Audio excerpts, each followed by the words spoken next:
സഹോദരിമാരെ, വിദ്യാർത്ഥി യുവജന സുഹൃത്തുക്കൾ, വളരെ അനുഗ്രഹീതമായ സദസ്സിലാണ് സംബന്ധിച്ചുകൊണ്ടിരിക്കുന്നത്.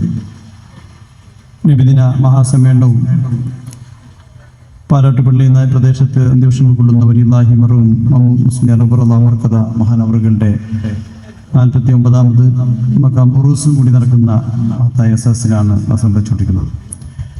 ഈ സദസ്സ് സ്വീകരിക്കുമാറാവട്ടെ.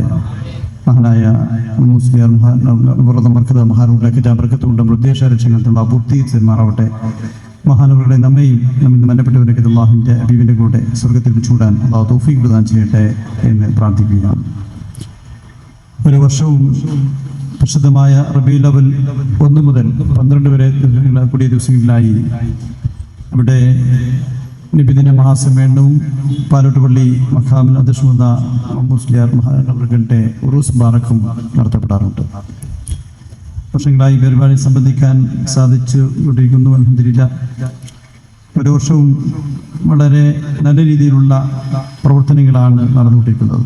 അന്നദാനമൊക്കെ നൽകിക്കൊണ്ട് മഹാനവറുകളോടുള്ള സ്നേഹം, അതിനുള്ള ആദരവ് നാം പ്രകടിപ്പിച്ചുകൊണ്ടിരിക്കുകയാണ്. നമുക്കറിയാം, ഇന്ന് മഹത്തായ പുണ്യ റബീഉൽ അവ്വൽ മാസത്തിലാണ് നമുക്ക് നിർമ്മിച്ചു കൂട്ടിയിട്ടുള്ളത്. ലോകത്തിന് കാരുണ്യമായിക്കൊണ്ട് അല്ലാഹു നിയോഗിച്ച റഹ്മത്തൻ ലിൽ ആലമീൻ എന്ന് വിശേഷിപ്പിക്കപ്പെട്ട സർവ്വലോകത്തിനും അനുഗ്രഹീതമായിക്കൊണ്ടല്ലാതെ നബിയെ താങ്കളെ നാം നിയോഗിച്ചിട്ടില്ല എന്ന് പുണ്യപ്രവാചകൻ സല്ലല്ലാഹു അലൈഹി വസല്ലം തങ്ങളുടെ മഹിതമായ ജീവിതം പരിപൂർണമായി ഉൾക്കൊണ്ടുകൊണ്ട് ജീവിച്ച് നമുക്ക് മാതൃക കാണിച്ചത് മഹാനായ പണ്ഡിതനാണ്. അങ്ങനെ ജീവിച്ച മഹത്തുക്കളെ നാം ആദരിക്കുന്നതിലൂടെ അള്ളാഹുവിന്റെ ഹബീബിന്റെ സ്നേഹമാണ് പ്രകടിപ്പിക്കുന്നത്.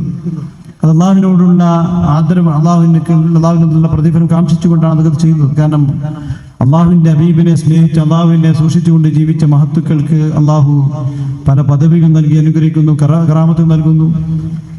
അത്തരത്തിൽ അള്ളാഹുവിന്റെ അനുഗ്രഹം ലഭിച്ച അത് ഈ മാസത്തിൽ മാത്രമല്ല നമ്മൾ പ്രകടിപ്പിക്കേണ്ടത്. ചില ആൾ തെറ്റിദ്ധരിക്കുന്നു, ഈ മാസത്തിൽ മാത്രമാണ് പ്രവാചക സ്നേഹം എന്ന രീതി. അങ്ങനെയല്ല സമൂഹം ആഘോഷിക്കുന്നത്.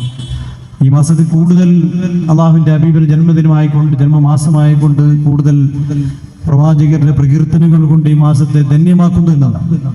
അതിലൂടെ അള്ളാഹുവിന്റെ ഹബീബിന്റെ സന്ദേശങ്ങൾ ലോകത്ത് പ്രചരിപ്പിക്കാനും ആ പുണ്യസുന്നത്തുകൾ, പുണ്യ ഹദീസുകൾ, ആ ജീവിത ചര്യകൾ അത് സമൂഹത്തിലേക്ക് മനസ്സിലാക്കി കൊടുക്കാനും കഴിയുന്നു എന്നുള്ളതാണ്.